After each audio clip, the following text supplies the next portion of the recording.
tadi ditegaskan bahwa keluarnya Amerika dalam Paris Agreement dan juga support JETP tidak mengurangi komitmen 9 negara untuk mendukung net zero emission di Indonesia. Jadi tidak ada perubahan dari sana. Wartawan, saya didampingi oleh duta besar yang menjadi partner dari International Partner Group, dari Jazz Energy dari Jepang, kemudian ada duta besar Inggris, duta besar Prancis, duta besar Jerman, duta besar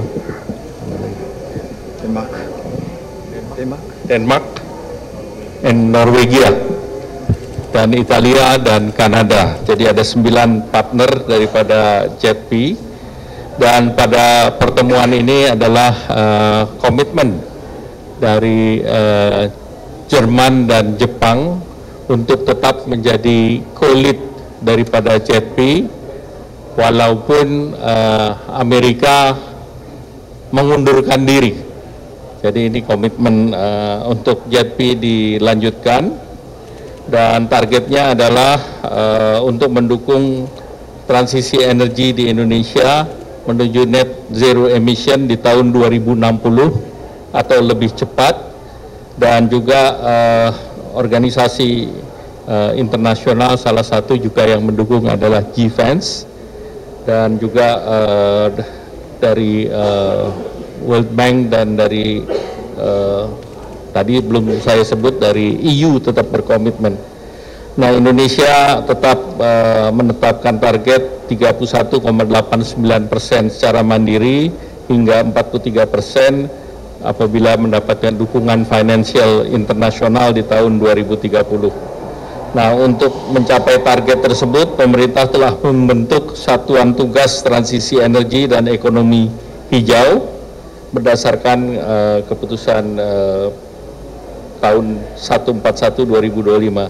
Satgas ini dibentuk memiliki 4 kelompok kerja, yaitu energi hijau, industri hijau, kemitraan dan investasi hijau, serta pengembangan sosial ekonomi dan sumber daya manusia. Dari implementasi JETP ini sebanyak 54 proyek telah menerima dukungan pendanaan internasional dengan komitmen 1,1 miliar dolar. 9 proyek mendapatkan pendanaan dalam bentuk pinjaman atau ekuitas. 45 proyek menerima hibah sebesar 233 juta, dan IPG juga mengamankan jaminan sebesar 1 miliar dolar melalui Multilateral Development Banks, garansi untuk mempercepat proyek-proyek transisi energi bersih. Dalam pembicaraan tadi, beberapa proyek yang secara pragmatis juga disebut, karena itu merupakan tujuan daripada JETP, antara lain Muara Labuh di Sumatera Barat, itu adalah program untuk geothermal dan diharapkan bisa beroperasi di 2027. Kemudian juga ada beberapa proyek yang dalam pipeline, baik itu fotovoltaik seperti di Saguling, kemudian juga ada beberapa proyek lain seperti dekarbonisasi atau phasing out dari Cirebon Power, itu juga masuk dalam pembahasan. Dan di samping itu juga ada beberapa proyek yang lain termasuk waste to energy yang diusulkan untuk segera masuk di dalam pipeline JETP, yaitu yang di proyek di Legok Nangka di Jawa Barat.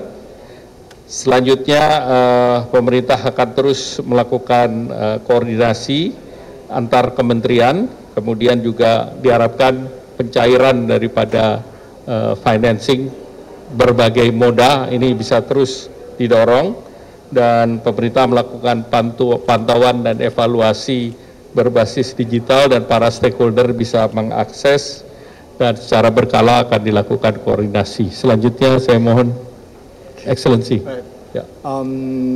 Thank you, Ranga. Professionally, provide a summary to you. On behalf of our IPG members, colleague Japan would like to be firstly grateful for the Papua Langa's initiative to revitalize or even make it stronger our collaborative efforts in the context of JETP.